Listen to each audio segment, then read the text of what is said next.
இது custom headlights. நான் உங்கள் ஜாயிர் ஹுசேன். இன்னைக்கு ஒரு அப்டேட் பண்றோம். என்னன்னா ஹலோஜன் பல்ப், ஒரு ரிஃப்ளெக்டர் ஹெட்லைட் இருக்கும், அதுல ஒரு halogen bulb H4 halogen bulb இருக்கும். அது ஒரு ப்ரொஜெக்டர் லென்ஸ், அதுக்கு மேல வந்து ஒரு 5D ரிங் அப்டேட் பண்ணிருக்கோம். இது என்ன பண்ணுறீங்கன்னா, இது ஓய் செக்மெண்டே பண்ணும்போது உள்ள வந்து ரிஃப்ளெக்ட் எதுவுமே நம்ம பிளாக் மேட் பிளாக்ல பண்ண மாட்டோம். ஹெட்லைட் நீங்க ஆன் பண்ணும்போது டேலைட் அல்லனா நீங்க பார்க்க கீழே வச்சு இந்த மாதிரி ஒரு ஸ்டார்டிங் வந்து ஒரு மேட்ரிக் வந்து இந்த டியால் ஸ்டார்ட் ஆகும். அது இல்லாம வந்து இண்டிகேட்டர், இந்த இண்டிகேட்டர் பாத்தீங்கன்னா பிளிங்க் இல்ல, இது மேட்ரிக்ஸ் அப்படி ரவுண்ட் ஆகும், அதாவது மூவிங் ஆகும். இது மேட்ரிக்ஸ் இண்டிகேட்டர் ரவுண்ட் ஆகும். இது ஒரு ப்ரொஜெக்ட் உள்ள அப்டேட். ஓகேவா? என்ன பண்றோம்னா ஹலோஜன் பல்பை ப்ரொஜெக்டர் லென்ஸ் அப்டேட் பண்ணி அதுக்கு மேல ஒரு 5D ரிங் அப்டேட். இது என்ன காரணம்? பொலிரோ DX20 இது எடுத்துருக்கோம் பண்ணிருக்கோம். இது இன்னும் அட்வான்டேஜ் நம்ம ப்ரொஜெக்டர் லென்ஸ் இருக்கு பாத்தீங்களா, அதுல நிறைய டெக்னாலஜி அட்வான்டேஜ் பண்ணிருக்கோம்.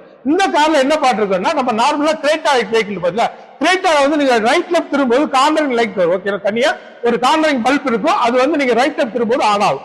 இதுல என்ன பண்ணுங்க, டிஃபால்ட்டாவே இந்த ப்ரொஜெக்டர் லென்ஸுக்குள்ள அந்த ஒரு டெக்னாலஜி இன்புட் பண்றது டிஃபால்ட்டாவே. இது யூனிவர்சலா எல்லா காருக்கும் இதை பண்ணிக்கலாம். எப்படி பாத்தீங்கன்னா, எந்த கார்ல நீங்க மாட்டும் போது இந்த சைட்ல கார்னர் லைட் உங்களுக்கு லெஃப்ட் ரைட் வரும்போது டர்ன் ஆகும்போது லைட் உங்களுக்கு பிளிக் ஆகும். இது இன்னைக்கான சூப்பர் அப்டேட். இன்னொரு அப்டேட்ல பார்க்கலாம். தேங்க்யூ.